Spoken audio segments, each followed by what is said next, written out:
Francis is the first Latin American pope, the first non-European pontiff in more than 1,000 years, and the first from the Jesuit order. But the new pope was chosen against a background of turbulence and strife in the church, unprecedented in modern times. Stephen D'Souza has been in Vatican City all week. He joins me live from there right now. It's the pope's first day on the job. I'm sure his tummy is a flutter. What is he up to, Stephen?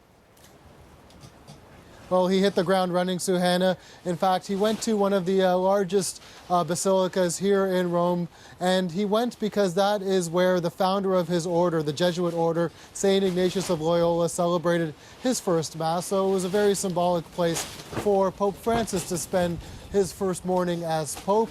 He went there, said some prayers, and had a chance to meet with various individuals while he was there. Now, that little bit of information there did not come from my encyclopedic knowledge of the Roman Catholic Church, but in fact from the Vatican press briefing, which just wrapped up this past hour. And from that briefing, we learned a lot more about Pope Francis as a person. And we've known from stories about him in the past that he's a very simple person, that he used to cook his own meals and take the bus to work. And we learned a little bit more about him. In fact, at dinner last night with the cardinals, he said to them, "May God forgive you for what you have done."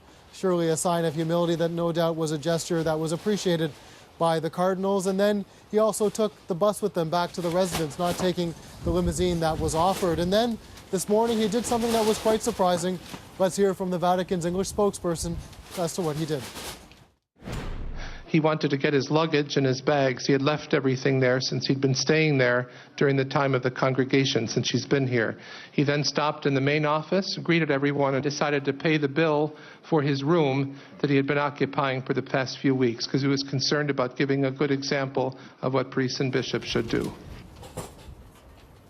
So there you have it, just an example of some of the things that are proving just how humble Pope Francis is. Of course, people saw a bit of that last night on the world stage when he came out, and instead of offering a blessing right away, simply said, "Buonasera," good evening, and then asked the people themselves to pray for him. And then he offered them a prayer, a sign that this is a different Pope than usual. And Stephen, it would probably be an understatement to say it hasn't been an easy time for the church. What do you think some of the major challenges are that this Pope faces? Well, the major challenges are the ones we hear in the headlines all the time. The Vatican scandal, talking about corruption in the Vatican bureaucracy, as well as the church's reaction to all the sex abuse scandals around the world. How Pope Francis responds to these issues remains to be seen, because he is seen as quite conservative on a lot of the key issues in the church. Then, of course, you have, though, his humble side and the side that works for social justice. And so we hear that he's going to be working towards helping the poor a lot more, and that he'll be a man of the people, more so than Pope Benedict, who was more of an academic and preferred to step back. How he handles the bureaucracy and how he cleans up what people are calling here a mess in the Vatican, that's something that we're going to be looking for quite a bit. And what message he sends to Roman Catholics about what direction the church is going.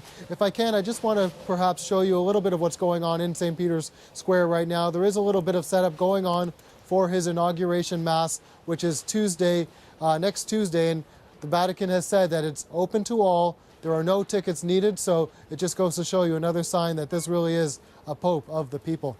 Thanks so much for that, Stephen. That's Stephen D'Souza live from Vatican City.